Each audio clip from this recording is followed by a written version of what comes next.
Hello, aspirants. Welcome to this medieval history series and in the Delhi Sultanate era, जिसमें आज हम हमारे Tughlaq dynasty को आगे कंटिन्यू करेंगे।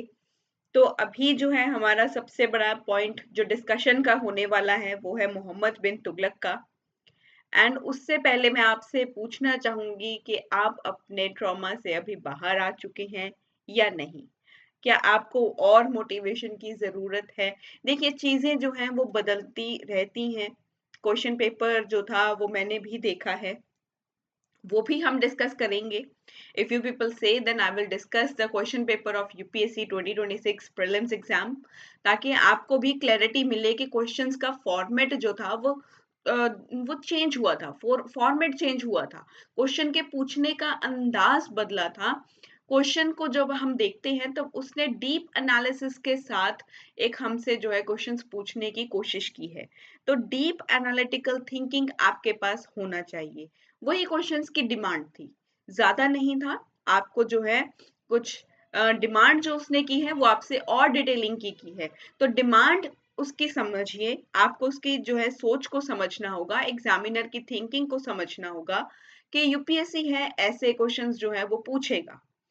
They will ask such questions. हाँ, थोड़े एथिक्स के क्वेश्चन जो उसने ऐड किए, दैट वाज सरप्राइजिंगली, वो न्यू थे हमारे लिए। तो एथिक्स के क्वेश्चंस जो थे वो ज्यादा थे, वो उनका जो है सिनेरियो उनका आना एक हमारे लिए एक सरप्राइजिंग था। I understand about that. लेकिन अगर आप उन 3-4 क्वेश्चंस को अगर लेकर के बैठे हो, देन आई विल से कि भी बाकी के जो 100 में से अगर आप 4 क्वेश्चंस को अगर आप देख रहे हो, तो बाकी के जो 96 क्वेश्चंस थे, वो 96 क्वेश्चंस भी तो कहीं ना कहीं से आए ही थे। आप उनको एक बार डीप एनालिटिकल अपना व्यू दें, उनको दोबारा से एक बार क्वेश्चन पेपर को उठाएं, एक बार देखें। आई नो कि वो हार्ड होगा आपके लिए दोबारा वो चीज़ों को फेस करना, लेकिन अगर उस चीज़ों से बाहर निकलना है, अगर उन ट्रॉमा से आपको बाहर निकलना है, उस डीमोटिवेशन से बाहर निकलना है, तो उस एग्जाम को दोबारा हाथ में लेकर के देखना होगा। डर को डराना सबसे जो है वो जरूरी होता है।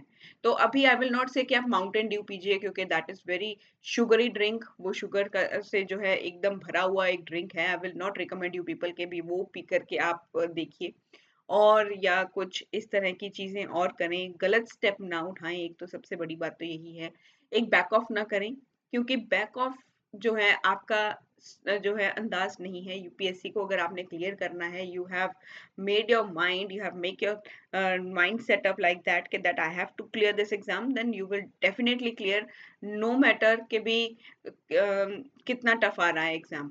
अभी आपको जो है वो डीप जाना होगा, रेफरेंसेस को फॉलो करना होगा। I am saying these thing, क्योंकि मैं भी ये चीजें जो है मैंने क्वेश्चन पेपर को 2-3 बार देखा है, उसके बाद मैं भी यही डिसीजन के ऊपर मैंने भी देखा कि अभी क्वेश्चंस को जो है आपको रेफरेंसेस को पढ़ना पड़ेगा।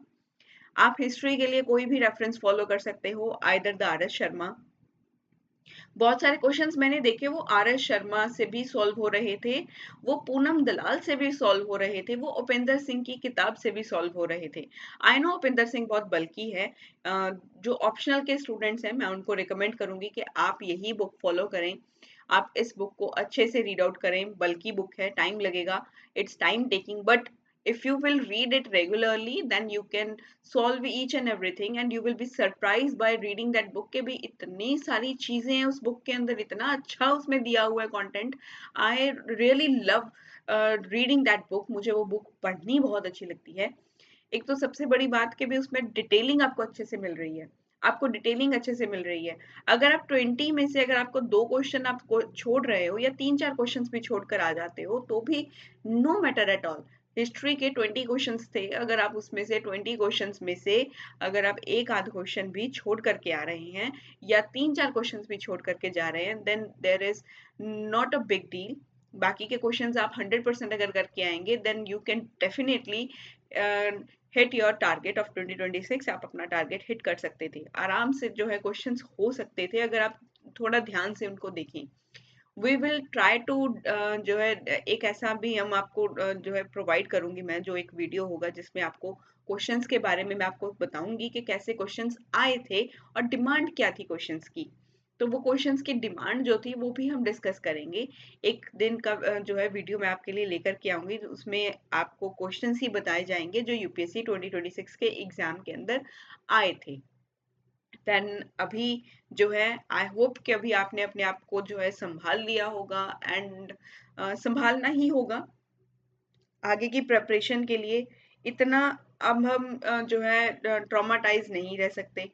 काफी लंबा समय हो चुका है अभी एग्जाम को कंडक्ट हुए, तो अभी उन सब चीजों से बाहर आए, अपने आप को रिवाइव करें, अपने स्टडीज को दोबारा से रिज्यूम करें, एंड अभी से अपना डट कर पढ़ाई करना स्टार्ट करें, एंड रीड योर जो है अपने रेफरेंसेस को पढ़ें। रेफरेंसेस में से बहुत क्वेश्चंस जो हैं वो सॉल्व होते हैं। रेफरेंसेस में से आई डेफिनेटली से दीज थिंग्स, क्योंकि मैंने क्वेश्चंस को देखा है, मैंने रेफरेंस को भी देखा आगे जा करके कि वहां से क्वेश्चंस बहुत अच्छे से सॉल्व हो पा रहे थे अगर कोई अच्छे से पढ़कर जाए। तो अपने रेफरेंसेस को रिफाइन कीजिए, उनको बार बार पढ़िए। एक बुक को पढ़ना है 10 बार पढ़ना है, 10 किताबें उठा करके उनको एक एक बार नहीं पढ़ना है। 10 किताबें मत उठाएं, एक किताब उठाएं जो भी आपको अच्छी लगती है। आर एस शर्मा अगर आपको अच्छी लगती है वो उठा लें, या आपको अगर पूनम दलाल अच्छी लगती है then go for Poonam Dalal. I recommend you people कि आपको अगर आर एस शर्मा समझ में आ रही है तो आप उसकी ओर जाएं। अगर आपको पूनम दलाल अच्छे से समझ में आती है, पूनम दलाल बहुत अच्छी बुक है। इसका रिव्यू भी मैंने अपने चैनल के ऊपर डाला हुआ है, आप वहां पर जाकर के दोबारा से चेकआउट कर सकते हो the review of that book उसके अंदर, क्योंकि इमेजेस जो हैं आपको साथ में दी हुई हैं about the maps, about the timelines के साथ आपको वहां पर समझाया हुआ है कि यहाँ पर इसका टाइमलाइन यहाँ पर था, इसके अंदर ये सब चीजें हुई। वो अच्छे से उसमें दिया हुआ है, सब कुछ अच्छे से दिया हुआ है उसमें। And at the end of the chapter you have some questions to solve। उसमें आपको क्वेश्चंस भी मिल जाएंगे। कुछ प्रैक्टिस क्वेश्चंस होते हैं उसमें दिए हुए, कुछ जो है पीवाईक्यूज भी दिए होते हैं, कुछ मेंस के क्वेश्चंस भी दिए होते हैं। आप मेंस को भी वहां से सॉल्व कर सकते हो। वहां से अगर आपने प्रैक्टिस अच्छे से कर ली then you can definitely clear your UPSC exam. आप प्रीलिम्स और मेंस की आपकी अच्छी प्रिपरेशन हो जाएगी अगर आप अच्छे से तैयारी करेंगे तो ये सब चीजें होती हैं जो आपको अभी फॉलो करनी है। इन डेप्थ में जाना है, वो इन डेप्थ में जाना ही अब हमारे लिए सबसे जरूरी है। तो यहाँ पर भी जो भी मैं आपको समझाऊंगी वो इन डेप्थ में ही होगा। साथ के अगर आपको कुछ लगे कि मिस हो रहा है then you have to go to the references. ऐसा नहीं है कि आप टोटली मेरे लेक्चर्स के ऊपर ही रिलाई कर जाएं। I am agreeing to these things, क्योंकि कई बार जो होता है कि कुछ चीजें मिस हो जाती हैं, किसी बुक में कुछ दिया होता है, किसी बुक में कुछ दिया होता है। तो वो सब चीजें जो होती हैं जब आप इनको कोलैब करते हो तो वो सब चीजें जो है मिस हो जाती हैं। एक आधी चीज मिस हो जाती है या दो चार चीजें मिस हो जाती हैं, ऐसा हो जाता है। तो वहीं से कई बार जो है अगर क्वेश्चन आ गया तो क्या करेंगे। तो ऐसा नहीं करना है, आपको मेरा लेक्चर लगाना है। लेक्चर लगाने के बाद उसके बाद उस पर्टिकुलर टॉपिक को जो आपने लेक्चर में पढ़ा आपको उसको अपनी रेफरेंस में से रीड आउट करना है। This is the correct method to learn the things, और साथ के साथ आपकी सेल्फ स्टडी भी हो जाएगी। क्योंकि सेल्फ स्टडी अगर आप 90% सेल्फ स्टडी करेंगे and you will rely upon the coachings or any other sources for 10% then it is already जो है all right, it is very much fine. ये अच्छा है इतना अगर आप करेंगे, क्योंकि 90% अभी आपको अपनी सेल्फ स्टडी को देना पड़ेगा। 90% देना पड़ेगा क्योंकि अभी सेल्फ स्टडी से ही होगा। सेल्फ स्टडी बहुत इंपॉर्टेंट है। जब भी आप कोई कोचिंग को ज्वाइन करते हैं, आप क्लासेस को ज्वाइन करते हैं आइदर ऑन द यूट्यूब और either on the online platform. किसी कोचिंग का अगर आप ऑनलाइन प्लेटफॉर्म से भी ज्वाइन करते हो देन आई विल रिकमेंड कि आप उनके ऑनलाइन प्लेटफॉर्म के साथ जब आप क्लास लगा कर आए, क्लास लगाने के बाद आप अपने जो है सेल्फ स्टडी को भी टाइम दें। जो भी आपने क्लास में पढ़ा उसे एक बार अपनी रेफरेंस में से देख लें कि सर ने क्या पढ़ाया था या टीचर ने क्या एक्सप्लेन किया था, क्या आपको याद है। उसमें कुछ एडिशन तो नहीं करने वाला। अगर आप यूट्यूब से लगा रहे हैं कोई lecture, either you are watching my videos too, I recommend कि आप इनको देखने के बाद एक बार रेफरेंसेस को पढ़ें। उससे क्या होगा, आपको दूसरी बार आपका रिवाइज हो जाएगा, आपका सेकेंड टाइम रिवीजन हो जाएगा, आपको अच्छे से चीजें मेमोराइज हो जाएंगी। ये भी आपके लिए एक बेनिफिट होगा। तो इस तरीके से अभी आपको पढ़ना स्टार्ट करना होगा। Now let's start with this Delhi सल्तनत एरा, जिसमें हम हमारे तुगलक डायनेसिटी के बारे में डिस्कशन कर रहे थे। तो चलिए स्टार्ट करते हैं with the next ruler of this dynasty, Muhammad bin Tughlaq. जो इनके फर्स्ट रूलर थे उनके बारे में तो हमने डिस्कशन कर ही लिया था, एंड गयासुद्दीन तुगलक जो थे उनके बारे में तो हमने डिस्कशन कर ही लिया था। आज जो है हम हमारे MBT मतलब मोहम्मद बिन तुगलक के बारे में यहाँ पर जो है डिस्कशन करेंगे।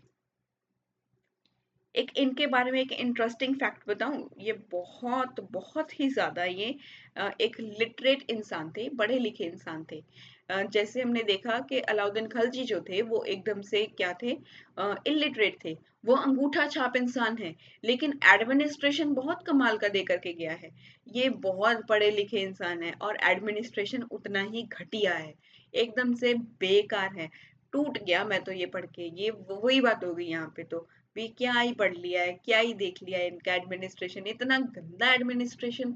कोई इतना पढ़ा लिखा होकर के इतना घटिया एडमिनिस्ट्रेशन कैसे दे सकता है, कैसे कर सकता है ये सब। वो सब चीजें यहाँ पर हमें जो है देखने को मिलती हैं इनके जो है एडमिनिस्ट्रेशन के अंदर। वो सभी चीजों को देखेंगे, क्या किया है इन्होंने, क्या नहीं किया है इन्होंने, क्या ही कर दिया है इन्होंने। इतना इतना घटिया, इतना घटिया कोई सोच भी नहीं सकता। कोई इतना पढ़ा लिखा होकर के ऐसी बातें कर रहा है। तो यहाँ पर हम बात कर रहे हैं मोहम्मद बिन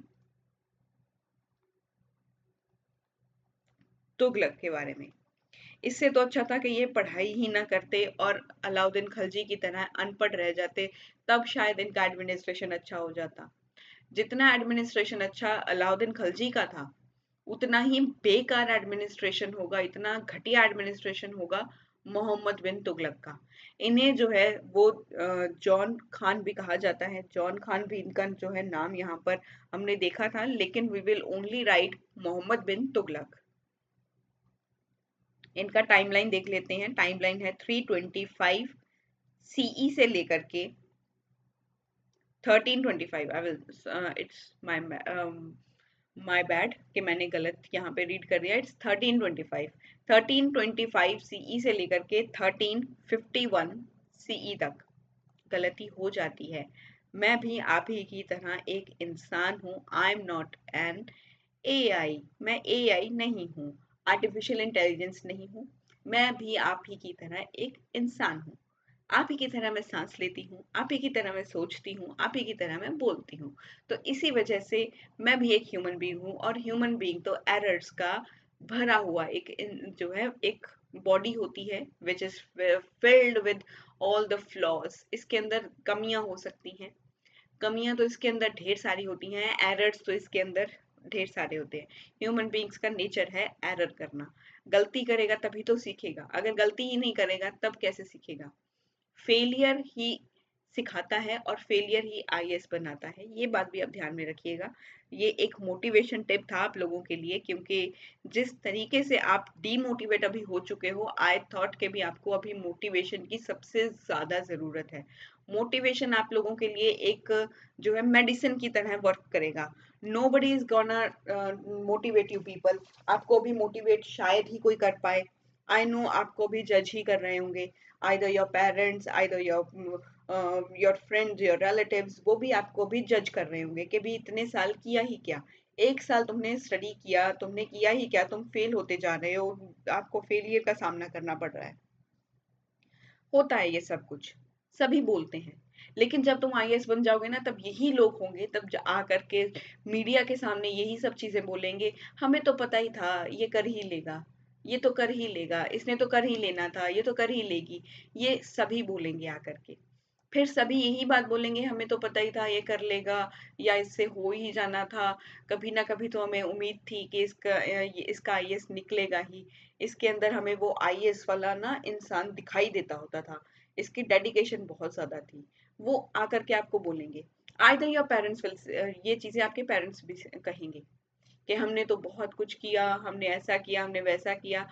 back of the end history आपको पता है कि आपके साथ क्या हुआ था। उस समय आप भी यही बोलोगे कि भी मेरा साथ बहुत दिया मेरे पेरेंट्स ने। वो आप ही को पता है कि कैसे हुआ था, क्या चीजें आपको झेलनी पड़ी थी। That you people only know. वो आप ही को पता है। आई नो दीज थिंग्स, ये होती हैं, सबके साथ होती हैं, सभी आपको जज करते हैं। यहाँ तक कि भी कई लोगों को भी प्रेशर अप भी हो रहा होगा कि अभी आगे क्या करोगे, कैसे करोगे, ये सब चीजें सबके साथ होती हैं। बहुत सारी आप जो है गर्ल्स इस तरह की होंगी जो जिनको भी फैमिली से प्रेशर भी मिल रहा होगा कि अभी बहुत टाइम हो चुका है, अभी शादी कर लो, ये कर लो, वो कर लो। ये सब चीजें उनको भी समझ जो है उनके साथ सबसे ज्यादा होती होंगी। उनको ये सब चीजें भी फेस करनी होती हैं, उनको सोसाइटी भी फेस करनी होती है, एंड उनका प्रेशर सबसे ज्यादा होता है। गर्ल्स के ऊपर सबसे ज्यादा प्रेशर होता है, आई कैन अंडरस्टैंड। अभी आपको वो सब चीजों को नहीं सोचना है। आपको जो है अगर मोटिवेशन जहां से मिल रहा है ना आपको, आपके ड्रीम्स को दोबारा से रिवाइव करने का, वहां से अपना मोटिवेशन लो। बाकी सब चीजों को इग्नोर कर दो। आई नो इग्नोर करना, उनको लेट गो करना बहुत मुश्किल है। मैं खुद भी नहीं कर सकती। I can not do the I can not ignore the person, I can not let go the things. मैं भी नहीं कर सकती, मेरे अंदर में वो चीजें नहीं है। I admit the things. लेकिन कहीं ना कहीं वो चीजें जो है मुझे फिर भी छोड़नी ही पड़ती हैं। मैं भी वो चीजों को जो है कहीं ना कहीं ये कहती हूँ कि भी ठीक है, हो गया, let go, let the bygones the be bygones, and आगे बढ़ो। उन उन सबको जो है भी भूल जाओ कि भी क्या हुआ था क्या नहीं हुआ था, आगे बढ़ना है। मोटिवेशन कहीं से अगर मिल रहा है आपको, अपना मोटिवेशन लें। आइदर आपको किसी और एस्पिरेंट को देख करके मोटिवेशन मिल रहा है, आई विल से कि अभी भी बहुत सारे बच्चे इस तरह के होंगे जो इस एग्जाम को क्लियर भी करेंगे, इस एग्जाम को क्लियर भी करेंगे। हो सकता है कट ऑफ थोड़ा सा कम चला जाए, 80s के पास कह सकते हैं कि चला जाएगा कट ऑफ। लेकिन अगर नहीं, अगर कट ऑफ की बात करेंगे, लेकिन अगर आपको लगता है कि आपसे इस बार नहीं हो पा रहा है तो अपना 100%, 200% और दें, 200% और दें। अगर किसी का लास्ट अटेम्प्ट था, देन आई विल से कि आप अभी पीसीएस के अंदर अपना, कोई भी स्टेट पीसीएस होता है उसके अंदर अपना 200% दे दें, ताकि आप उसमें अपना रैंक 1 लेकर के आए और आप दुनिया को बता दें that you are the one who can become reputed officer. आप एक रेप्यूटेड ऑफिसर बन सकते हो, आपके अंदर भी एक क्षमता है। ठीक है, हो गया तो हो गया, कोई बात नहीं। लेकिन एक चीज आपको वो चीजें सिखा करके जाती हैं। UPSC taught you a lot many things, ये सब चीजें वो सिखा करके जाता है। तो मोहम्मद बिन तुगलक के बारे में दोबारा से स्टार्ट करेंगे। Let's come to the topic of Muhammad bin Tughlaq. इनको जो है कंसीडर किया जाता है एन इल फेटेड आइडलिस्ट, मतलब कि एक दुर्भाग्यशाली आदर्शवादी माना जाता है। एक ऐसा पर्सन जो बहुत ही दुर्भाग्यशाली है। इसका फेट इतना अच्छा नहीं है, इसकी किस्मत इनकी इतनी अच्छी नहीं है। तो यहाँ पर इनकी किस्मत इनके खुद की वजह से अच्छी नहीं है। इतना जो है इंसान कोई पढ़ा लिखा हो लेकिन फिर भी एडमिनिस्ट्रेशन ना संभाल पाए, फिर तो यार उसके ऊपर जो है क्या ही कहने उसके। फिर तो आप रहने ही दो, आप काहे के सुल्तान बन रहे हो। रहने दो, चीजें छोड़ दो, नहीं होता है तो छोड़ दो। तो है ना, ऐसा नहीं है ना कि जबरदस्ती अगर आपको वो चीजें समझ में नहीं आ रही है फिर भी आप करना चाहते हो, मत करो ना। अगर तुमसे नहीं हो पा रहा है, तुमसे ना हो पाएगा तो छोड़ दो उन चीजों को। तुमसे एडमिनिस्ट्रेशन नहीं संभाल पा रहा है, उसके लिए तुम कुछ किसी को हायर कर लो। किसी चीजों को संभालने के लिए किसी को हम हायर भी कर सकते हैं। ऐसा नहीं है कि अगर आप पढ़े लिखे हैं तो फिर आपसे ही हो पाएगा, जरूरी नहीं होता, ऐसा नहीं हो सकता है। तो सुल्तान अपने आप को ये ऐसा ही, अपने आप को ज्यादा ही इंटेलिजेंट समझते थे। ऐसा एडमिनिस्ट्रेशन चाहते थे कि जो बहुत अच्छा हो। लेकिन अच्छे अच्छे के चक्कर में इन्होंने बहुत ही घटिया एडमिनिस्ट्रेशन बनाना स्टार्ट कर दिया। तो इसी वजह से इन्हें एक इल फेटेड आइडलिस्ट भी कहा जाता है। तो इनका जो है यहाँ पर जो एम्बिशन था, जो स्कीम्स का, जो एक्सपेरिमेंट्स का, वो इतना ज्यादा जो है मिजरेबल था, उसका फेलियर होते जा रहे थे। जो भी एक्सपेरिमेंट्स करते थे उनका फेलियर हो रहा था। तो कुछ भी एक्सपेरिमेंट कर रहे थे एडमिनिस्ट्रेशन के अंदर, उसमें इनको जो है वो फेलियर मिलता जा रहा था, वो फेलियर था। यहाँ पर अगर हम देखें तो इतना ही इतनी यहाँ पर लिखने की जरूरत नहीं है। We will only write about the experiments which he had done. The administration के अंदर जो भी इन्होंने एक्सपेरिमेंट्स करने की कोशिश की, वो सब चीजों के बारे में यहाँ पर हम वही लिखेंगे। आई एम ओनली राइटिंग, ताकि आपको यहाँ पर ऐसा ना लगे कि कुछ खाली खाली सा लग रहा है। तो इनको जो है एन इल फेटेड आइडियलिस्ट इन्हें कंसीडर किया जाता था। तो ये एक दुर्भाग्यशाली व्यक्ति थे, इनके जो भी एक्सपेरिमेंट्स करते थे वो सभी फेल हो जाते थे। तो यहाँ पर इनके बारे में इतना ही इम्पोर्टेंट है। आगे अगर हम इनके बारे में देखें तो जो ज़ियाउद्दीन बर्नी है, एक ज़ियाउद्दीन बर्नी है, वो बताते हैं, वो इनके जो हैं बताते हैं कि इन्होंने कुछ 5 एक्सपेरिमेंट्स इस तरह के किए थे, कुछ एक्सपेरिमेंट्स किए थे मोहम्मद बिन तुगलक ने, एमबीटी ने। वो बताते हैं ज़ियाउद्दीन बर्नी। ज़ियाउद्दीन बर्नी मोहम्मद बिन तुगलक के कुछ एक्सपेरिमेंट्स जो इन्होंने किए, जो कैंपेन्स इन्होंने किए, उनके बारे में बताते हैं। तो वो एक्सपेरिमेंट्स क्या थे? तो अभी हम इनके जो हैं एक्सपेरिमेंट्स देखेंगे, जो इन्होंने एक्सपेरिमेंट्स किए, जो प्रयोग इन्होंने किए थे, experiments of MBT. I'm not writing the whole name of this person of Mohammad bin Tughlaq, मैं इनका जो है शॉर्ट फॉर्म ही यूज कर रही हूँ, एंड दैट इज MBT। मैंने MBTs की जो है वो बना रखी है एक शॉर्ट फॉर्म। तो यहाँ पर जो है इनके बारे में बात करेंगे मोहम्मद बिन तुगलक के एक्सपेरिमेंट्स में, जिसमें हम बात सबसे पहले तो इन्होंने अपने जो इनकी कैपिटल थी, ये कैपिटल इनकी थी दिल्ली के अंदर, इनकी कैपिटल दिल्ली में थी, और ये कह रहे थे कि हम अपनी जो है कैपिटल को शिफ्ट करेंगे, ट्रांसफर करेंगे। And he transferred his capital from Delhi to Devagiri, मतलब दौलताबाद। दिल्ली से इन्होंने कहाँ पर ले गए अपनी कैपिटल को शिफ्ट करके, ट्रांसफर करके दौलताबाद, जिसे देवगिरी कहा जाता है। मतलब कि इन्होंने अपनी पहली जो अपनी एक्सपेरिमेंट किया था, that he transferred his capital from Delhi to Devagiri, जिसे दौलताबाद भी कहा जाता है, दौलताबाद भी कहा जाता है, यहाँ पर ले गए। मतलब कि अगर आपको मैं एक्सप्लेन करूं from the image, from by drawing a map here, यहाँ पर मैप अगर मैं बनाऊं तो ये एक रफ सा मैप है, ऐसा नहीं है कि कुछ ऐसा ही होगा। अगर यहाँ पर दिल्ली था,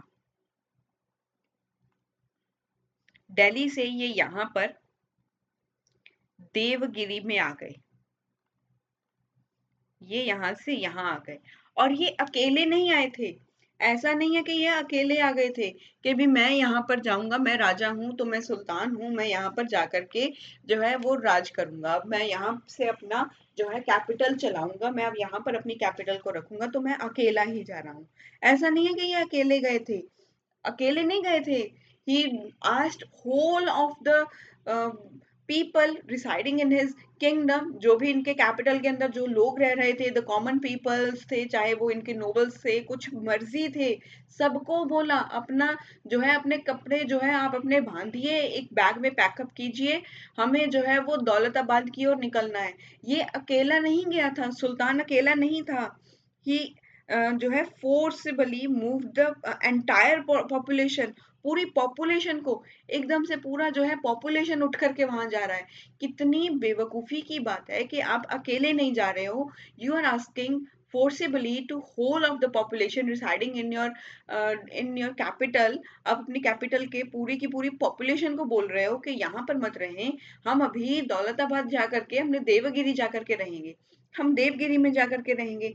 इन्होंने स्थानांतरित कर दिया था पूरी आबादी को, बहुत ही जबरदस्ती जबरदस्ती बोल रहे हैं कि नहीं नहीं, लोग कह रहे हैं हमें नहीं जाना, वो कह रहे हैं कैसे नहीं जाओगे, मैं लेकर के जा रहा हूँ तुम लोगों को, चलो वहां देवगिरी चलेंगे, यहाँ क्या है, दिल्ली में क्या है, दिल्ली में कुछ भी नहीं है, हम वहां पर अपनी कैपिटल रखेंगे। तो इन्होंने कैपिटल तो ट्रांसफर की, लेकिन अकेले नहीं गए, पूरी की पूरी पलटन साथ लेकर के जा रहे हैं, पूरी की पूरी पॉपुलेशन साथ में लेकर के जा रहे हो। कितनी पॉपुलेशन होगी उस टाइम के ऊपर, सभी को स्थानांतरित करना कितना मुश्किल होगा। अगर अकेले जा रहे होते, दो चार नोबल्स को लेकर के जा रहे होते, फिर ठीक है, समझ में आता था, लेकिन नहीं, हम अकेले नहीं जाएंगे, हम डूबेंगे सनम, लेकिन सबको साथ लेकर के। हम तो डूबेंगे ही, मैं खुद तो जा ही रहा हूँ, लेकिन तुम सबको साथ लेकर के जाऊंगा। कोई ना कोई यहाँ पे कोई काम, कोई ऐसा ऑक्यूपेशन अपना लगा करके बैठा है, कोई बिजनेस स्टैब्लिश करके बैठा है, कोई अपनी जो है यहाँ पर फील्ड्स के अंदर काम कर रहा है। अभी कोई अपने खेत को, अपने फील्ड्स को छोड़ करके चला जाएगा? कैसे इंसान हो आप? आपको पता ही नहीं है एडमिनिस्ट्रेशन कैसे वर्क कर रहा है। आपके प्रजा जो है यहाँ पर अगर बैठी है, तो कुछ आर्टिशियंस होंगे, कुछ मर्चेंट्स होंगे, कुछ फार्मर्स भी होंगे। वो फार्मर्स अपने खेत को छोड़ करके तुम्हारे साथ देवगिरी जाएं। वो आर्टिशियंस अपना जो है बना बनाया काम यहाँ पर छोड़ करके तुम्हारे साथ देवगिरी चले जाएं। कुछ मर्चेंट्स हैं, उनका अच्छा यहाँ पर बिजनेस स्टैब्लिश हुआ हुआ है, कुछ गोल्ड गोल्ड का वर्क कर रहा है, कोई कॉपर का वर्क कर रहा है, कोई किस तरीके का वर्क कर रहा है, तो वो अपना काम छोड़ करके तुम्हारे साथ देवगिरी जाए, वहां से जीरो से स्टार्ट करे। How impossible things he is doing here. तो ये कितनी इम्पॉसिबल चीजें सोच रहा है, कितनी इम्प्रैक्टिकल चीजें सोच रहा है। कैसे होगा यहाँ पे? अगर आपको अभी कोई कहे कि आप अपने क्षेत्र को छोड़ करके कहीं और स्थानांतरित हो जाएं, आप जो है यहाँ पर अगर आप यूपी के मेरठ में रह रहे हो, तो मेरठ से आपको बोला जा रहा है कि मेरठ से आप उठ करके आप चले जाओ, कोलकाता चले जाओ। और मेरठ के सभी घरों को बोला जा रहा है, ऐसा नहीं है कि सिर्फ आप ही को बोला जा रहा है, पूरे का पूरा मेरठ को बोला जा रहा है। जितने भी लोग यहाँ पर, जितनी पॉपुलेशन पूरे मेरठ में है, मेरठ के सभी लोगों को बोला जा रहा है कि आप उठ करके कोलकाता चले जाओ। कोलकाता के ऊपर जो है आप चले जाओगे, तो वहां का जो है आपको, एक तो आप प्रेशर बढ़ जाएगा वहां की गवर्नमेंट के ऊपर, वहां की जो एडमिनिस्ट्रेशन है उसके ऊपर जो है वहां पर ज्यादा प्रेशर हो जाएगा, पॉपुलेशन वहां पर ज्यादा हो जाएगी। और वहां पर आप अपना यहाँ पर काम छोड़ करके वहां जाओगे, तो आपको कितनी मुश्किलें आएंगी। आप अभी दिल्ली में ही रह करके आप अपनी प्रिपरेशन करते हो, कोई यहाँ पर एस्पिरेंट्स होंगे जो दिल्ली में रहते होंगे, या कुछ लखनऊ में रहते होंगे, वहां से अपनी प्रेपरेशन कर रहे होंगे, कुछ इलाहाबाद में रहते होंगे, तो ये प्रयागराज में भी रह करके कुछ प्रेपरेशन करते हैं अपनी। तो आपको जो है अपने घर से वहां तक ट्रैवल करने में कितनी मुश्किलें आती हैं, कितना आपको सहना पड़ता है। वो आपको खाने की दिक्कत आती है, आपको अपने लॉन्ड्री की दिक्कत आती है, सबसे बड़ी बात रहने की दिक्कत आती है, रेंट का दिक्कत आता है, क्योंकि आप रेंट भी आपको देना होता है, हर महीने रेंट जाता है। खाने का जो है आपको जो है पैसा देना पड़ता है। तो आपको जो है बना बनाया खाना कोई दे करके जाता है, टिफिन सर्विसेज किसी ने लगवाई होती हैं, तो वो टिफिन सर्विसेज वाले तो आपको फ्री में तो नहीं खिलाएंगे, आपको जो है मुफ्त में कोई खाना नहीं देगा। तो ये सब चीजें जो है आपको वो देखनी पड़ती हैं। अभी आप पूरे के पूरे पॉपुलेशन को दिल्ली से देवगिरी लेकर के जा रहे हो, तो कितना प्रॉब्लम आएगा सबको। अपनी ऑक्यूपेशन को दोबारा से रीस्टार्ट करना कितना मुश्किल होगा। एक इंसान के लिए जिसने अभी तक कुछ भी स्टार्ट नहीं किया था, उसको स्टार्ट करना बहुत आसान होता है। लेकिन एक इंसान को जिसने अपना पहले इतना सब कुछ इस्टेब्लिश किया हुआ है, उसने अपना अच्छे से कारोबार यहाँ पे संभाला है, वो कहीं और जा करके दोबारा अपना कारोबार देखेगा तो वो कितना मुश्किल होगा। तो ये सब चीजें इन्होंने की। इन्होंने फोर्सिबली मूव किया अपने पॉपुलेशन को भी न्यू कैपिटल की ओर, लेकिन 2 इयर्स बाद, लेकिन यहाँ पर जाने के 2 साल बाद, आफ्टर 2 इयर्स, 2 इयर्स यहाँ रहने के बाद इनको पता चला कि यहाँ पर तो हमारा रह ही नहीं सकते, हम लोग रह नहीं सकते। क्यों? क्योंकि यहाँ पर आपने आपने देखा होगा कि ये जो क्षेत्र है, आज भी इस क्षेत्र के अंदर पानी जो है वो बहुत ही ज्यादा कम मिलता है। मिलता है, ऐसा नहीं है कि नहीं ही मिलता है, मिलता है। Everything is there in south. आप अगर साउथ की ओर जाएं तो बहुत ही अच्छी जगह है वो।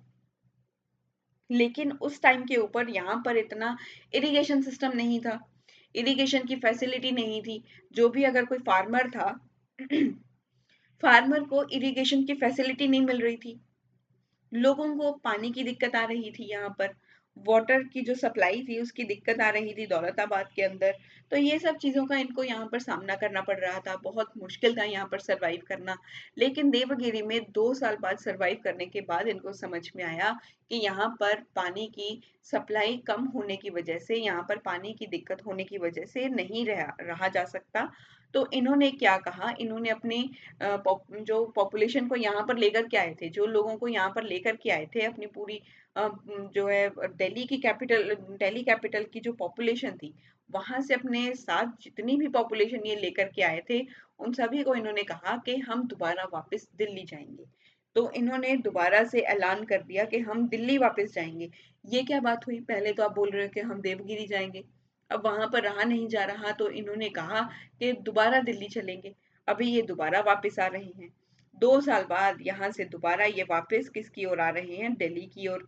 दिल्ली की ओर आ रहे हैं क्योंकि इनको पता चल चुका था कि देवगिरी के अंदर पानी की जो सप्लाई है वो यहाँ पर पानी की कमी है, जिसकी वजह से सप्लाई अच्छे से नहीं मिल पा रहा है। तो एक यहाँ पर अगर देखें तो दिल्ली से जो दौलताबाद देवगिरी का जो डिस्टेंस था वो अप्रोक्सीमेटली 1500 किलोमीटर्स का डिस्टेंस है। ये अप्रोक्सीमेटली 1500 किलोमीटर्स का डिस्टेंस है जो लोगों को ट्रेवल करना होता है यहाँ से। तो यहाँ से यहाँ ट्रेवल करने में एक तो गर्मी बहुत थी, जब इनको ट्रेवल वापस जा रहे थे जब लोग, वहां पर बहुत ज्यादा गर्मी थी। गर्मी के कारण कुछ लोगों की डेथ भी हो जाती है। इतनी गर्मी थी कि जर्नी के दौरान कुछ लोगों की डेथ भी हो जाती है, जो एक कारण बनता है इनका लैक ऑफ एडमिनिस्ट्रेशन का, कि राजा जो है वो ये सब चीजें सोच ही नहीं पा रहा है। अगर ये खुद ही जाते या एक दो अपने नोबल्स को साथ ले जाते तो इनको यहाँ पर जो है डिस्प्लेस करना बहुत आसान था। लेकिन अब बल्क में जा रहे हो तो बल्क में इनको डिस्प्लेस करना बहुत मुश्किल है, इतनी गर्मी है। आज के आपने देखा होगा कि जो टेम्परेचर्स हैं आज के टाइम पर भी हमारे प्रेजेंट डे के अंदर कितना ज्यादा टेम्परेचर है, कितना ज़्यादा जो है यहाँ पर जो है कितनी गर्मी हो रही है ना? कि इतनी गर्मी में अगर आपको कोई बाहर बोले कि आप जाएँ और बाहर से जो है वो कुछ खरीद करके लेकर के आएँ, आप अपने घर में भी वो चीज़ों को मना कर देते हो। अगर आपकी मम्मी आपको बोले कि बेटा बाज़ार से मुझे एक पैकेट जो है आप मुझे बिस्किट का ला दो, या एक पाउच जो है आप मुझे जो है मिल्क का पैकेट ला करके दे दो, तो आप वहाँ पर भी मना कर देते हो कि भी बाहर बहुत ज़्यादा गर्मी है मम्मी, अभी नहीं जाऊँगा या अभी नहीं जाऊँगी, शाम को लेकर के आएँगे, क्योंकि तब थोड़ा-सा जो है अ मौसम में जो एनवायरनमेंट है उसमें थोड़ा-सा जो है टेम्परेचर का गिरावट हो जाती है, तब आपको जाना वहाँ पर आसान रहता है, उस समय यूवी रेज़ भी इतनी नहीं होती हैं। आजकल क्या है, आप बाहर जाएँ, इतनी गर्मी है, थोड़े समय के लिए आप अगर बाहर जाएँगे तब आप बिल्कुल भी पहचान में नहीं आते, इतनी गर्मी हो रही है। इतनी गर्मी के अंदर आप बाहर नहीं जा पा रहे हो। इतनी गर्मी के अंदर आपको अपनी मम्मी को एक पैकेट दूध का नहीं लेकर के दे रहे हो। क्यों? क्योंकि बाहर गर्मी है, आप बाहर नहीं जाओगे, आपकी स्टडी भी खराब होती है, इसी वजह से आप बाहर नहीं जाते। तो यहाँ पर इन लोगों को आपने इतनी गर्मी में डिस्प्लेस किया देवगिरी से दिल्ली की ओर दोबारा से। 2 साल बाद आप इनको बोल रहे हो कि हम दोबारा से चलेंगे। इतनी गर्मी के अंदर, उस समय भी गर्मी थी, उस समय भी गर्मी वहां पर, उस समय पर भी हम कह सकते हैं कि गर्मी ज्यादा हुआ करती थी। इतनी ज्यादा जो है समर्स के अंदर आप उनको जो है जर्नी करवा रहे हो, दोबारा वापस लेकर के आ रहे हो, then it is so rigorous, बहुत हार्श एनवायरनमेंट है। और उस समय डेथ होना नॉर्मल है। जर्नी के दौरान किसी ना किसी की डेथ हो जाती थी, बहुत सारे लोगों की डेथ हो गई थी। तो ये एक कारण था इनके एडमिनिस्ट्रेशन के लैक होने का। वी विल राइट हियर कि कुछ पॉइंट्स अगर मैं आपको यहाँ पर बताऊं कि इन्होंने फोर्सिबली अपनी पॉपुलेशन को भी बोला कि आप यहाँ से मूव करें, forcibly.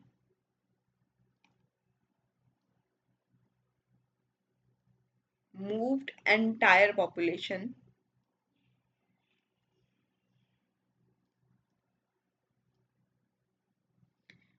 To new capital. New capital की ओर अगर आप जा रहे हैं तो अपनी एंटायर पॉपुलेशन को साथ लेकर के जा रहे हो, लेकिन capital shifted back to Delhi after 2 years।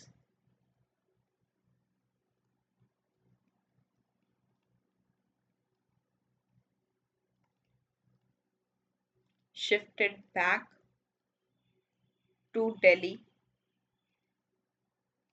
क्योंकि because lack of water supply in Daulatabad, lack of water supply. Devagiri के अंदर जो वाटर सप्लाई था उसकी कमी थी, वाटर जो है, पानी जो है वो इतना जो है अच्छे से नहीं मिल पा रहा था। और जो मैंने आपको बताया कि दौलताबाद और दिल्ली के अंदर जो डिस्टेंस था दैट इज अप्रोक्सीमेटली 1500 किलोमीटर्स, इतना ट्रैवल करना मुश्किल था। और लोगों को जो है गर्मी के अंदर आप जो है जर्नी करवा रहे हैं, और ये यात्रा जो चल रही है वो ज़्यादा कठिन है।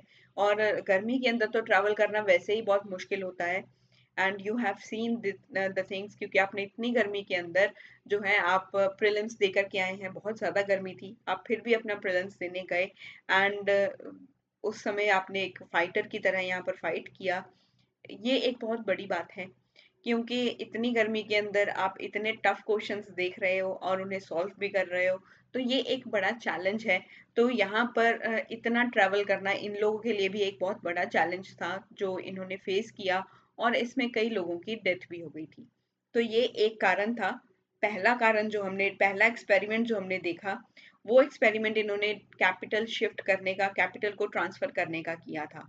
नेक्स्ट अगर हम बात करें सेकंड एक्सपेरिमेंट जो इन्होंने किया, सेकेंड एक्सपेरिमेंट जो था that was the repulsing and attack of Mongols. Mongols के जो हमले थे उनको इन्होंने विफल करने के बाद, उनको जो है रिपल्स करने के बाद उनको इन्होंने विफल कर दिया था, एक रिपल्स कर दिया था। And he plan to occupy Khurasan and Iraq. तो इसके बाद इन्होंने खुरासान और इराक पर कब्जा करने की योजना बनाई थी। For this he organised a huge army. तो इसके लिए इन्होंने एक बहुत ही बड़ी विशाल सेना का संगठन किया था। लेकिन इराक में जो हालात थे वो सुधरने पर इसने एक यहाँ पर योजना बनाई। But a condition improved in Iraq, Iraq के अंदर कुछ कंडीशंस का इम्प्रूवमेंट यहाँ पर दिखाई दिया। And he abandoned the plan and disband the army. तो इन्होंने जो है यहाँ पर इन्होंने ये योजना जो इन्होंने बनाई थी, यहाँ पर इसका प्लान इन्होंने छोड़ दिया, और जो इन्होंने सेना को यहाँ पर बनाया था, जो सेना का इस्टेब्लिश किया था, the huge army which he established here which he organized, he disbanded the army। तो इन्होंने इस आर्मी को ही भंग कर दिया, इस पूरी जो इन्होंने आर्मी बनाई थी उसको यहाँ पर भंग कर दिया। और क्या हुआ यहाँ पर, ये जो सेना थी, इस सेना को जो है एक पूरे 1 ईयर का फुल पेमेंट कर दिया गया था पहले ही। And paid the extra army for 1 full year. तो इन्होंने पहले ही उस जो आर्मी थी उसको एडवांस दे दिया था, उसको एक साल का जो है वो मतलब पूरे एक वर्ष का, एक पूरे एक साल का जो पेमेंट था वो उन्होंने पे कर दिया था, वो उन्होंने पहले ही पे कर दिया था। तो एक यहाँ पर इनका ड्रॉबैक ये रहा कि इन्होंने पहले तो ये सोचा कि जब मंगोल्स का जो अटैक हो रहा था उसको इन्होंने यहाँ पर रिपल्स करने में ये कामयाब रहे, उनको जो है यहाँ पर अटैक करने से इन्होंने रोक दिया था। After repulsing an attack of Mongols, Mongols के अटैक को रिपल्स करने के बाद इन्होंने प्लान किया कि अब हम खुरासान और इराक के ऊपर अपना जो है कब्जा करेंगे। तो इन्होंने यहाँ पर कब्जा करने की एक योजना बनाई थी, जो यहाँ पर I will write after repulsing an attack of Mongols, इन्होंने प्लान किया, plan to occupy Khurasan and Iraq. Khurasan और इराक को इन्होंने प्लान किया कि इसके ऊपर हम अपना कब्जा कर लेंगे, इसकी इन्होंने योजना बनाई। और इस योजना को जो है इन्होंने आगे इम्प्लीमेंट करने के लिए इन्होंने एक बहुत ही बड़ी आर्मी का यहाँ पर संगठन किया था, ऑर्गेनाइज्ड अ ह्यूज आर्मी। लेकिन जब इन्होंने देखा कि जो इराक है यहाँ पर जो कंडीशंस है वो इम्प्रूव होती हुई नजर आ रही थी, जो कंडीशंस थी, जो हालात थे इराक के, वो यहाँ पर सुधरना स्टार्ट हो चुके थे। उनका यहाँ पर सुधरना जो है वो स्टार्ट हो चुका था। इराक में जो हालात थे वो सुधरने जो है लग गए थे। यहाँ पर the conditions improved in Iraq. Iraq के अंदर कंडीशंस इम्प्रूव होने के बाद ही अबंडेंट द प्लान। तो इन्होंने ये जो प्लान था इसके ऊपर अपना कब्जा करने का, जो इन्होंने ये योजना बनाई थी, ये इन्होंने ड्रॉ कर दिया। जो है he back off from this plan, इन्होंने अपने प्लान से बैक ऑफ कर लिया, इसे ड्रॉप कर दिया जो है प्लान को। ही dropped this idea of occupying the Iraq. तो इनकी कंडीशन को सुधरने के बाद इन्होंने अपना ये जो प्लान था इसे छोड़ दिया था। abandoned the plan plus disband the army. तो आर्मी को भी इन्होंने भंग कर दिया था। ये जो आर्मी का फॉर्मेशन हो रहा था, ये आर्मी को इन्होंने ऑर्गेनाइज किया था कि हम वहां पर आक्रमण करेंगे उसके ऊपर, उसको ऑक्यूपाई करने के लिए। तो ये सब चीजें इन्होंने जो है अपना आइडिया ही ड्रॉप कर दिया। तो ये आर्मी को भी इन्होंने यहाँ पर डिसबैंड कर दिया, इस आर्मी को भी इन्होंने भंग कर दिया, डिसबैंड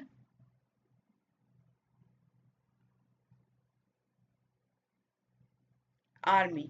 लेकिन इन्होंने एक्स्ट्रा आर्मी जो है इन्होंने जो है पे पहले ही कर दिया था, paid the extra army for 1 full year. इस एक्स्ट्रा आर्मी को इन्होंने 1 साल का पहले जो है वो पहले ही जो है पेमेंट कर दिया था। तो ये था एक second drawback which he had done here. और एक ड्रॉबैक इनके एडमिनिस्ट्रेशन के अंदर, एक और विफल एक्सपेरिमेंट, एक ऐसा एक्सपेरिमेंट जो कामयाब ही नहीं हुआ। कामयाब होता भी कैसे, वो जो है वो यहाँ पर इन्होंने प्लान ही ड्रॉप कर दिया। प्लान ही ड्रॉप कर दिया, इसकी वजह से ये हो ही नहीं पाया। तो इनका एक सेकेंड एक्सपेरिमेंट भी फेल हो गया। इसके बाद थर्ड एक्सपेरिमेंट आएगा जो इन्होंने किया था। इन्होंने एक थर्ड एक्सपेरिमेंट किया which we will discuss here. वो है यहाँ पर, in order to overcome the financial difficulties, तो मोहम्मद बिन तुगलक ने इंक्रीज कर दिया था लैंड रेवेन्यूज को। तो अपनी फाइनेंशियल डिफिकल्टीज से उभरने के लिए मोहम्मद बिन तुगलक ने जो है फार्मर्स थे दोआब रीजन के। दोआब रीजन कौन सा होता है? दोआब रीजन होता है एक ऐसा लैंड जो दो जो है चीजों के बीच में आ जाता है। दो, जैसे कि the land between Ganges and the Yamuna river. जो यमुना और गंगा रिवर के बीच की जो लैंड है उसे दोआब रीजन बोला जाता है। वो दोआब होता है। दोआब का मतलब ही होता है कि जो एक तरफ एक रिवर है, दूसरी तरफ दूसरी रिवर है और बीच में लैंड का हिस्सा है।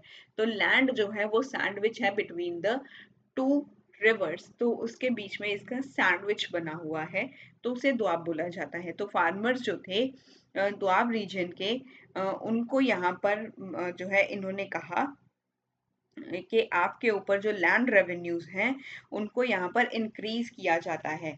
अभी आपको जो है यहाँ पर अपने लैंड रेवेन्यूज को यहाँ पर इंक्रीज कर दिया जाता है on the farmers of Doab region. Doab region के फार्मर्स के ऊपर जो इन्होंने लैंड रेवेन्यू लगाए उनको इंक्रीज कर दिया। वो इंक्रीज कर कैसे किया? दैट दे हैव टू पे द टैक्स। इनको जो टैक्स देना पड़ेगा वो अपने जो भी ये प्रोड्यूस करेंगे, जो भी ये जो है अपने क्रॉप्स को ग्रो करेंगे, जो प्रोडक्ट निकल के आएगा उसका इसको इन्होंने आधा देना होगा। उसका हाफ जो होगा वो किस जो है इसको इनको एज अ रेवेन्यू की फॉर्म में, लैंड रेवेन्यू की फॉर्म में, लैंड टैक्स की फॉर्म में इनको वो देना पड़ेगा। तो यहाँ पर इन्होंने फाइनेंशियल डिफिकल्टीज से बाहर आने के लिए, इससे उभरने के लिए इन्होंने क्या किया? Overcome financial difficulties. इन्होंने जो लैंड रेवेन्यूज थे उनको यहाँ पर इंक्रीज कर दिया। इंक्रीज्ड लैंड रेवेन्यूज मतलब कि हाफ द प्रोडक्शन देना पड़ेगा। जितना भी ये प्रोड्यूस करेंगे अपने खेत के अंदर, उसका आधा हिस्सा इनको वो एज अ लैंड रेवेन्यू की फॉर्म में पे करना होगा। इंक्रीज लैंड रेवेन्यूज किसके ऊपर इंक्रीज कर दिया था? On farmers, farmers of Doab.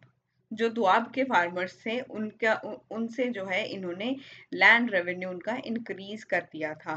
तो it was an excessive and arbitrary step on the farmers. तो ये जो है एक इनकी एक मनमानी तरीके से जो है यहाँ पर एक दिखाता है कि इनकी अपनी इच्छा के अकॉर्डिंगली ये सब चीजें हो रही हैं। एक जो है आर्बिट्ररी एक्शन है कि अपने मन चाहे तरीके से आप फार्मर्स को दबाने की कोशिश कर रहे हो, उनके ऊपर जो है अब आप प्रेशर क्रिएट कर रहे हो कि अगर आप राजा हो तो आप कुछ भी करोगे, ऐसा थोड़ी हो सकता है। तो ये सब चीजें तो गलत थी। तो ये इतना फोर्स करना कि आप अपने प्रोड्यूस का आधा ही दे दो एज अ लैंड रेवेन्यू की फॉर्म में, क्योंकि हम लैंड रेवेन्यूज इंक्रीज कर रहे हैं, तो ये तो कुछ बनता ही नहीं है। और ये सब इन्होंने पता है कब किया? ये सब उस समय किया था जब दोआब के अंदर फेमाइन आया हुआ था। एक तरफ दोआब के अंदर फेमाइन आ चुका है और दूसरी तरफ आप लैंड के जो रेवेन्यूज हैं आप इंक्रीज कर रहे हो फार्मर्स के ऊपर जो दोआब के अंदर हैं। दोआब क्षेत्र के जो किसान हैं आप उनके ऊपर लैंड रेवेन्यूज इतना ज्यादा लगा रहे हो, इतना ज्यादा टैक्स लगा रहे हो आप। ये गलत नहीं है। वहां पर ऑलरेडी फेमाइन आ चुका है और यहाँ पर फेमाइन ही नहीं है, एक महामारी भी आ चुकी है, वो है जो है प्लेग की बीमारी थी यहाँ पर। जो प्लेग था यहाँ पर वो फैलता ही जा रहा था। तो अकाल के साथ साथ यहाँ पर लोग महामारी से भी जूझ रहे थे। जो एक पैंडेमिक आया हुआ था, पैंडेमिक के साथ साथ the famine was also there यहाँ पर। अगर हम देखें तो ये सब कुछ तब हुआ था जब दोआब दोआब जो है वाज फेसिंग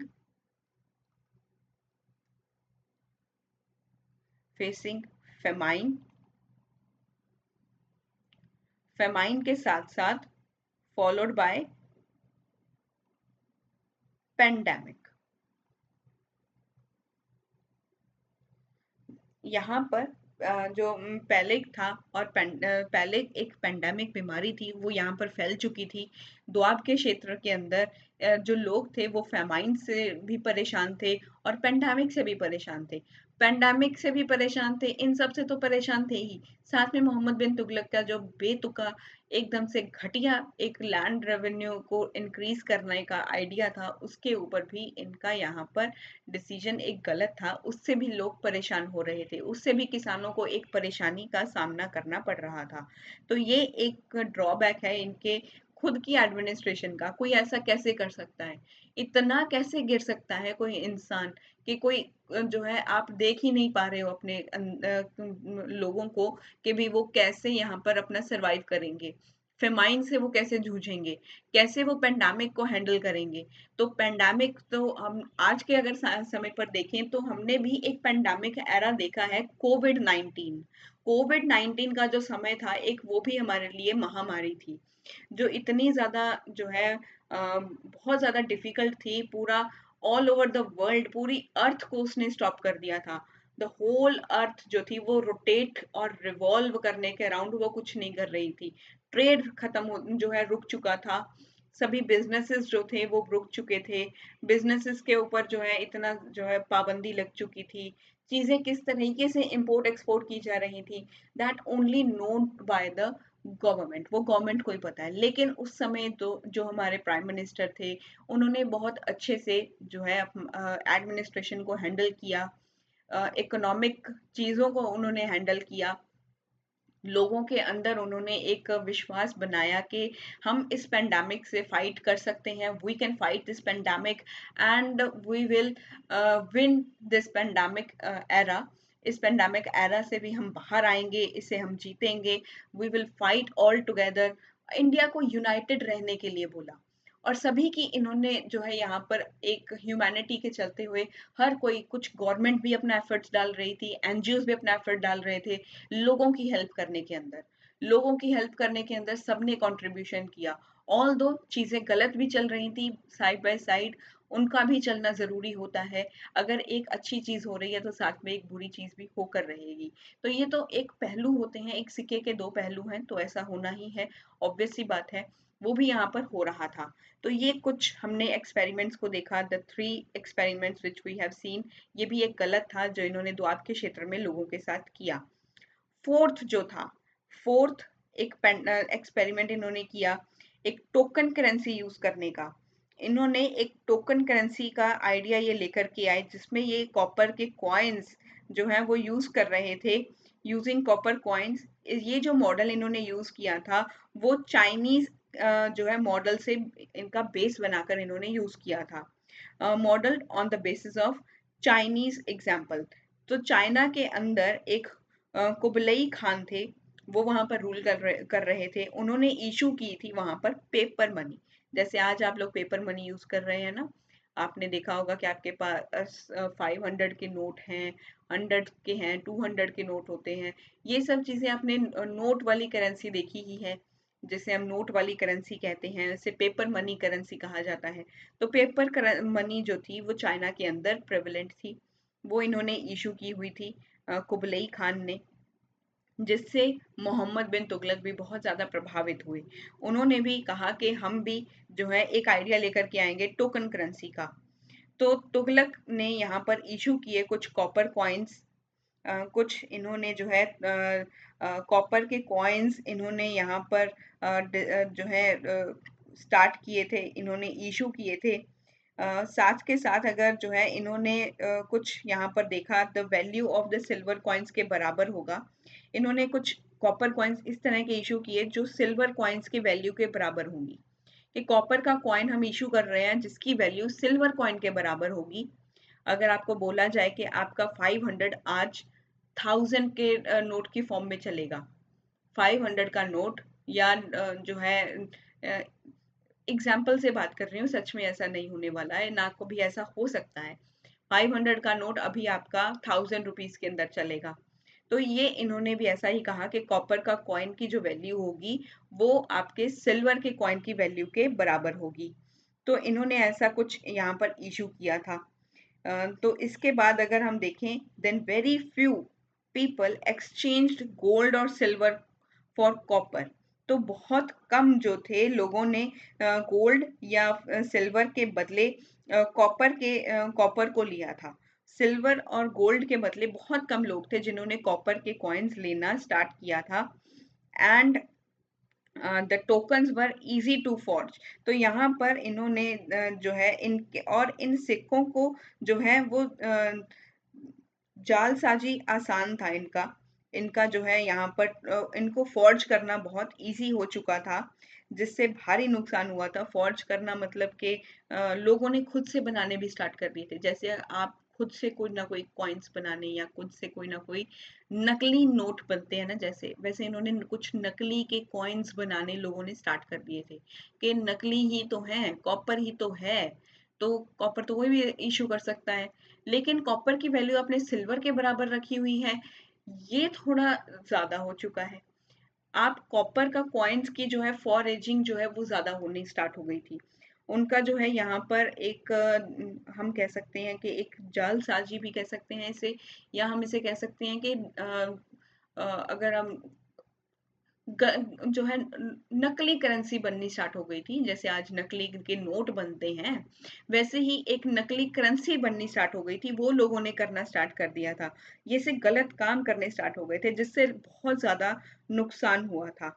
बाद में क्या हुआ, बाद में इन्होंने एक यहाँ पर फैसला लिया, एक डिसीजन इन्होंने लिया कि इन्होंने इन कॉइन्स को रद्द कर दिया, और सभी जो कॉइन्स थे, चाहे वो चांदी के हैं, सोने के हैं, पर इनको रिडीम कर दिया सिल्वर और गोल्ड कॉइन्स के अंदर। इन्होंने सभी कॉइन्स को यहाँ पर पहले तो रद्द कर दिया। इनको रद्द करने के बाद जो सभी सिक्कों को चांदी या सोने में बदल दिया, इन सभी कॉइन्स को गोल्ड या सिल्वर के अंदर बदल दिया, जिससे इनका पूरा का पूरा जो खजाना था वो खाली हो चुका था। जो इनका पूरा का पूरा जो खजाना था वो खाली हो चुका था, तो इन्होंने एक ये आइडिया, पहले आपको यहाँ पर मैं बता दूं that he make an idea. तो इन्होंने भी कहा मेक एन आइडिया सर जी।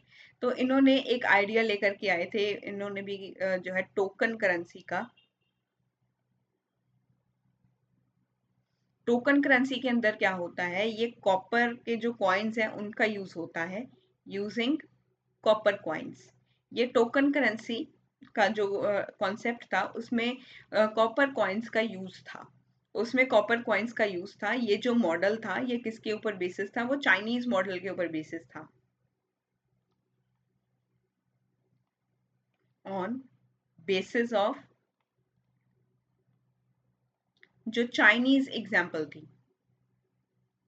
तो इन्होंने जो है वो कॉपी करने की कोशिश की, लेकिन वो कहते हैं ना कि भी अगर कॉपी भी करना है तो आपको पता होना चाहिए भी कैसे कॉपी करते हैं। ये सब चीजें जो है कॉमन होती हैं। चीटिंग भी दिमाग से होती है, चीटिंग ऐसे ही नहीं हो जाती। अगर आपको क्वेश्चन समझ में आ रहा है उसने क्या लिखा है सामने वाले ने, तभी आप उसकी आंसर कॉपी कॉपी कर पाओगे, तभी तो आप उसका आंसर लिख पाओगे। वरना आज जो कॉम्पिटिटिव एग्जाम के अंदर आप जो है चीटिंग नहीं कर सकते, क्योंकि आपका सेट ही अलग होता है। सामने वाले का ए सेट है और आपका डी सेट है। इधर जो आपके लेफ्ट साइड के ऊपर बैठा है उसका सी सेट है, और आपके जो राइट साइड के ऊपर बैठा है उसका बी सेट है। और कई बार तो ऐसा होता है कि आपके जो पीछे बैठा है वो कभी आया ही नहीं होता, वो एब्सेंट है, उसने एग्जाम ही नहीं दिया। तो हो सकता है इस तरह का कुछ हो आपके। कई बार तो ऐसा भी हो जाता है कि आप बैठे हो एग्जाम सेंटर के अंदर, ना ही आपके आगे वाला आया, ना आपके लेफ्ट साइड, ना आपके राइट साइड, ना आपके बैक साइड वाला, तो वो कोई भी नहीं आया। तो यहाँ पर क्या हो गया कि आपको जो है यहाँ पर फेस करना पड़ गया कि आप चीटिंग ही नहीं कर पा रहे हो। कॉम्पिटिटिव एग्जाम के अंदर चीटिंग नहीं होती। अगर आप चीटिंग करने की कोशिश भी करोगे तो आपके क्वेश्चन तो शफल ही है ना, क्वेश्चन शफल है, आपका सेट अलग है, तो क्वेश्चन शफल होते हैं, वैसे आप चीटिंग नहीं कर सकते। पर इन्होंने चीटिंग करने की कोशिश की, चाइनीज वालों का एग्जाम्पल इन्होंने लेकर के चीटिंग करने की कोशिश की, लेकिन चीटिंग हो नहीं पाई इनसे, चीटिंग ही नहीं हो पाई। क्योंकि जो तुगलक थे, 10 इशूड कॉपर कॉइन्स। तो यहाँ पर जो एमबीटी हैं, एमबीटी इशू करते हैं कॉपर कॉइन्स। यहाँ पर जो तुगलक ने कुछ चांदी के भी जो कॉइन्स थे, चांदी के जो टंका कॉइन्स थे, सिल्वर टंका कॉइन्स कहा जाता है, सिल्वर के जो टंका कॉइन्स थे उनके बराबर का जो मूल्य इन्होंने जो है कॉपर के सिक्कों के साथ जारी किया था। तो issued copper coins with value of silver टंका कॉइन्स। जो सिल्वर टंका कॉइन्स थे उनकी वैल्यू के बराबर कॉपर कॉइन्स की वैल्यू को इन्होंने रखा था। लेकिन क्या हुआ? बहुत ही कम पीपल एक्सचेंज द गोल्ड और सिल्वर फॉर कॉपर। तो बहुत ही कम पीपल, बहुत ही कम लोगों ने सोने और चांदी के बदले कॉपर को लिया था। Very few people exchanged gold और सिल्वर फॉर कॉपर। कॉपर के बदले गोल्ड और सिल्वर बहुत कम लोगों ने जो है यहाँ पर एक्सचेंज किया था। और इन सिक्कों को जो है इन्होंने जो है यहाँ पर इन सभी टोकन्स की यहाँ पर जो फॉर्ज था वो इजी हो चुका था। इनको जो है वो नकली बना करके वो बेचे जा रहे थे, नकली लोगों ने बनाने स्टार्ट कर दिए थे। घरों के अंदर ही लोगों ने नकली सिक्के बनाने स्टार्ट कर दिए थे, नकली सिक्के बनने स्टार्ट हो गए थे, जिसकी वजह से इनको काफी ज्यादा नुकसान हो चुका था, इनको काफी ज्यादा लॉस हुआ था। जो टोकन्स थे, tokens were easy to forge, जिसकी वजह से हैवी लॉस हो जाता है इनको, बहुत ही बड़ा लॉस हो जाता है।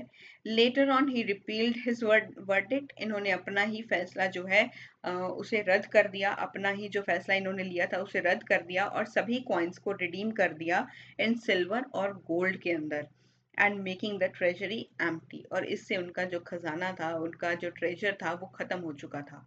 और repealed his verdict, all coins were redeemed in silver और गोल्ड, जिसकी वजह से इनकी जो ट्रेजरी थी, जो इनका ट्रेजरी जो था, इनका जो खजाना था, वो ट्रेजर इनका एम्प्टी हो चुका था, वो ट्रेजर इनका खत्म हो चुका था। तो ये था, यहाँ पर हमने कुछ एक्सपेरिमेंट्स को देखा। अगर एक आधा एक्सपेरिमेंट अभी और बाकी है वो हम नेक्स्ट लेक्चर जो होगा उसमें हम डिस्कस करेंगे। और अभी तो इनके बारे में कुछ और चीज़ें भी पढ़नी बाकी हैं जो हमारे लिए इम्पोर्टेंट है अबाउट मोहम्मद बिन तुगलक के बारे में, एमबीटी के बारे में, और भी चीज़ें हैं जो अभी बाकी हैं वो हम नेक्स्ट क्लास में देखेंगे। आज की क्लास को हम यहीं पर जो है हम देखेंगे कि यहीं पर इसे हम वाइंड अप करते हैं। नेक्स्ट क्लास में मिलेंगे जिसमें हम इनके बारे में डिटेलिंग के साथ डिस्कस करने वाले हैं और भी सारी चीज़ें। इनकी लिटरेसी को देखेंगे कि ये कितने ज़्यादा जो है पढ़े लिखे थे, कितना इन्होंने जो है अपना नॉलेज गेन किया हुआ था, वो नेक्स्ट क्लास में बात करेंगे। आज के लिए बस इतना ही।